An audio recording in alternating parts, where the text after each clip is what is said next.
Bismillahirrahmanirrahim. Link state routing.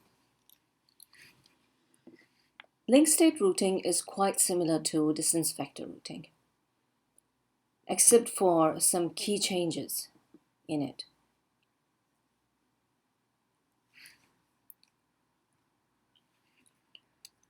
So we've got, like distance vector, we've got edges and nodes.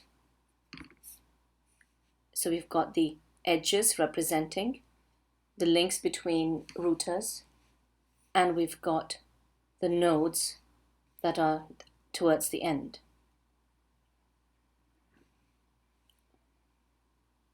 And in the similar manner as distance vector routing, we are looking at the cost associated with an edge. And we are looking at finding the link with the path with the lowest cost, just like distance vector. And if a cost if there is not a cost associated with a path, or if a path does not exist between a source and a destination, then we say that we give the cost as infinity. And when we mention infinity, it means the link does not exist or has been broken. So this is an example of a link state database. A similar case as we saw for distance vector. Now in link state routing, you've got a database called a link state database. This is very important. Okay, it's there as one copy per network. And in a link state database, there will be information about how to reach from every node to every other node, right? And the distance or the cost to reach from one node to another node.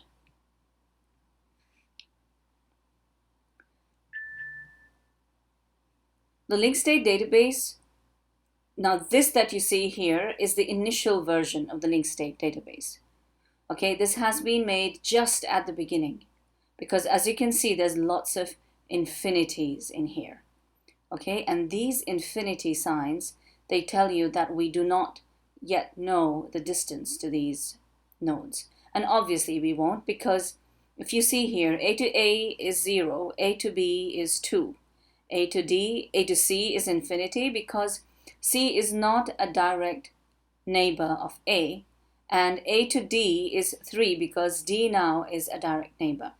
So this link state database that you see in the diagram, this is the initial database that is made based on the knowledge of the direct neighbors of the different nodes.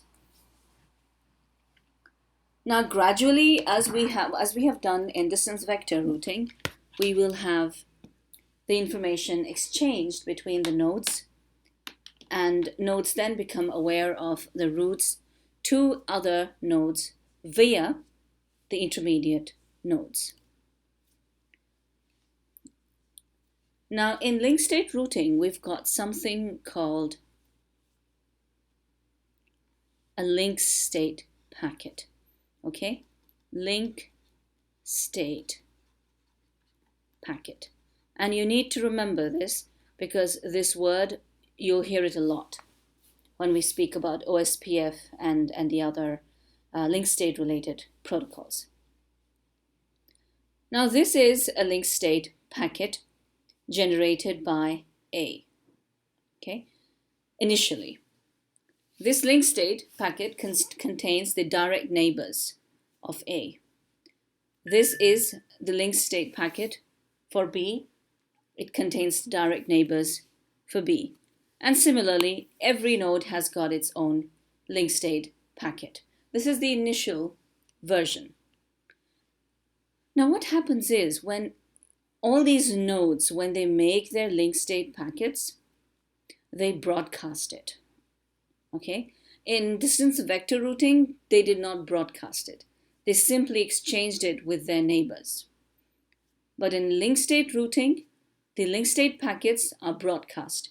So A would send this over to B. And there will be an ID associated with it, let's say 1. B receives the one with ID 1, keeps a copy of it with itself, updates its table entries, and then forwards this packet off to C and to E, okay, broadcasts it. It is a possibility that A has undergone some changes after some time, so then A would then send a link state packet with the ID 2. When it reaches B, now B has a copy which is 1, but when B sees another copy coming in from A with a sequence number higher than the one it has, which is 2, it will discard the old one and it will keep this new one and again broadcast it. So in this way, all these nodes will broadcast the link state packets over to each other. And eventually they will build a link state database that is complete. There will not be any infinity signs unless a root does not exist or is broken. Now let's see the formation of the shortest path tree for link state routing. This is the layout or the topology of the nodes, right? And we want to make a shortest path tree for A. We've got two types of nodes, okay, classification. We've got permanent and we've got tentative, or as you could say,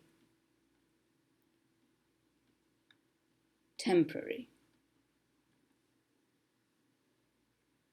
Now we want to make a shortest path tree for A. So let's see how we go about doing that. So first we take the node A. Now the distance from A to A is 0. A is initially placed, A with a distance of 0 is initially placed in the tentative state, temporary state. Now obviously, is there any other route to A from A? No, there isn't. So then A is made, as there is no other route, A is made permanent and it is placed in the permanent category. Once you place a node in a permanent category, you place its immediate neighbors in the tentative category. Okay, so in this case, you've taken A, you've made A permanent and you've placed it here. Now you're going to take B, C, and D and the associated costs with each one of them and place them in the tentative state. Now from amongst these nodes, look at which one of these has the shortest distance or the least cost. In our case, it is C, right? C is the node with the least cost. So now we're going to make C permanent.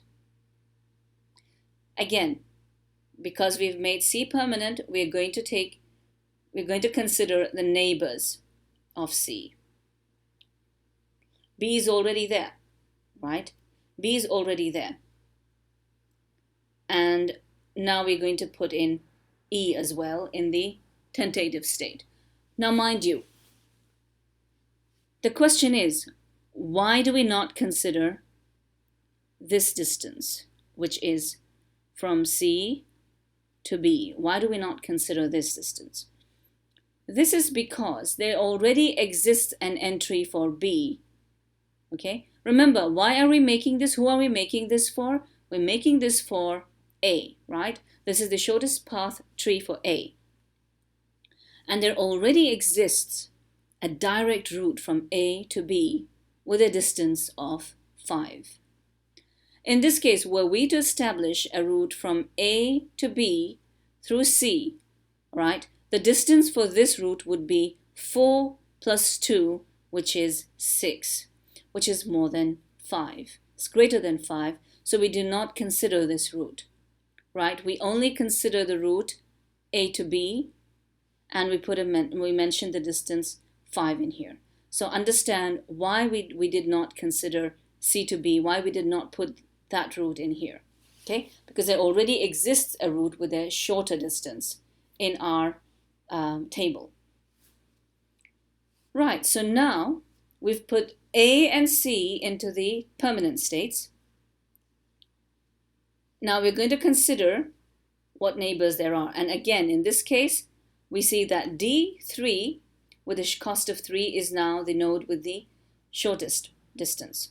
So we go ahead and make D as permanent. D does not have any neighbors. So we just keep in the remaining 2. Now out of the remaining 2, we've got B with a distance of 5, and we've got E with 6. And this is, in our case, now the node with the least cost. So we go ahead and make this permanent. Now B has got, once again, you've got B's neighbors as C and E. C has already become permanent, so we do not touch it. And we've got E, and if you see the distance from A to E, that's 5, 6, 7, 8. Whereas from A to E through C is 6, right? And that's what we have had before, 6. So because this is the least cost, we make that now permanent. So in this way, we have developed the shortest path tree for A. Once this is developed, what happens next? We develop the routing table for node A. So from A to the node A, the cost is 0 and there's no next router. From A to B, the cost is 5 and there's no next router. It's a direct hop.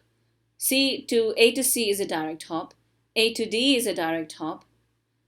But going from A to E, there's a cost of 6, and the next router we need to consider or forward the data to is C. So this is the routing table for node A. Now let's look at another example.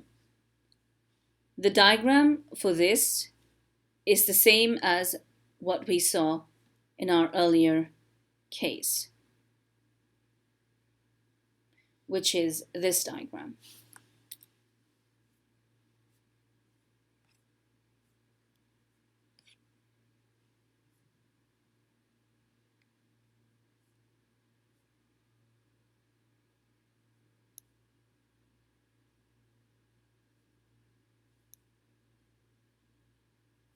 I can't seem to find my software.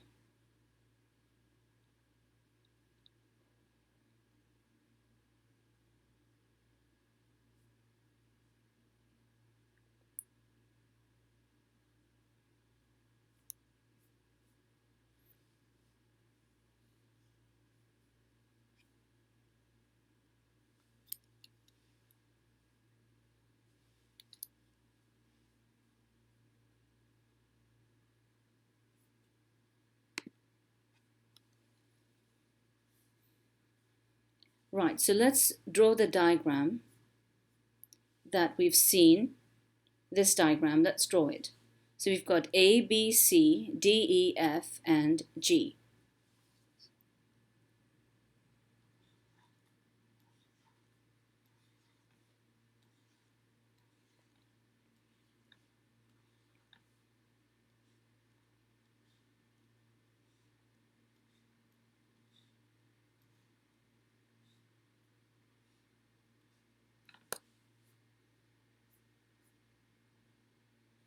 Two, 5, 3, 3, 4, 4.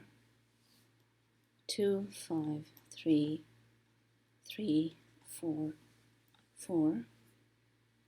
5 and 2 and 1. 5, 2, and 1. So we've got A, B, C, E, F, and G, right? So this is the diagram that we will be using to develop the least cost tree in this figure that we just saw.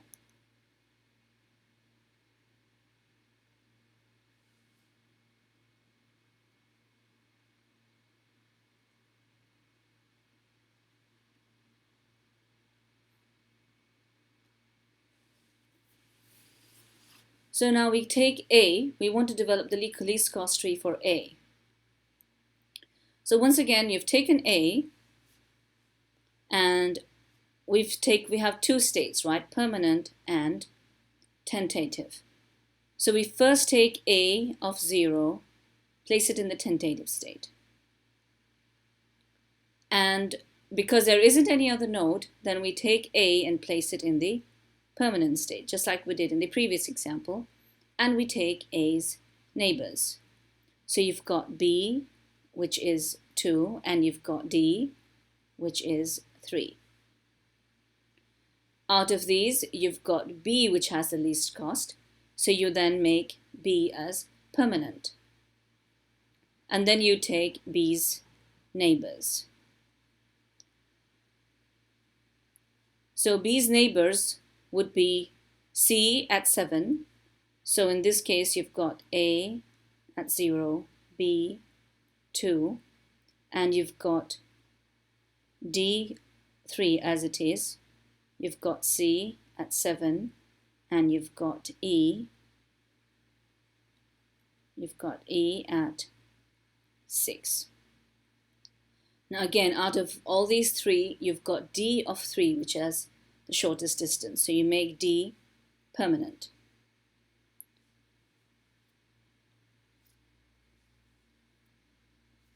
Does D have any neighbors in this situation?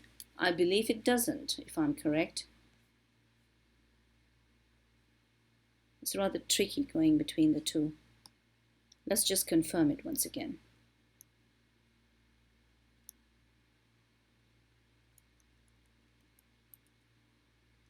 Technically, D should have a neighbor.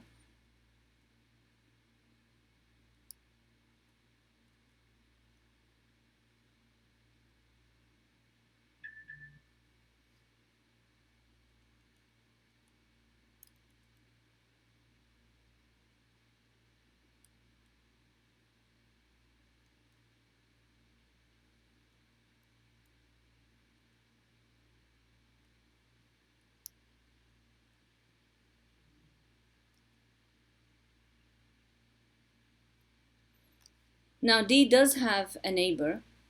In this case, it's E, okay? And the distance from A to E is 6, 7, 8, right? A to E from D is 8. Whereas in this case, we already have, where did it go now?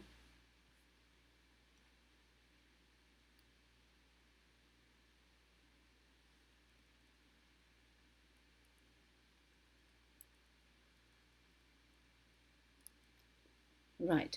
So in this case, because we already have an entry for E, which is 6, okay, because we've already got something for E, which is 6, we do not consider D to E. Okay, we don't consider it in here. No, actually in here. Okay, so we have made B permanent and we've taken B's neighbors. Then out of the entries that were there, we had D, which was the least cost. And D's neighbor is E. However, ADE is 8. And ABE is 6. So we do not consider this distance between the link between D and E.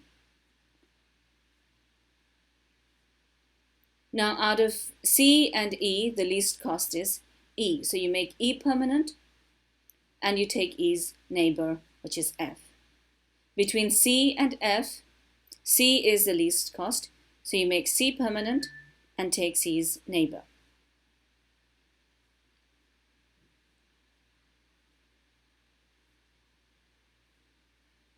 Now F is the node with the least cost, which is 8.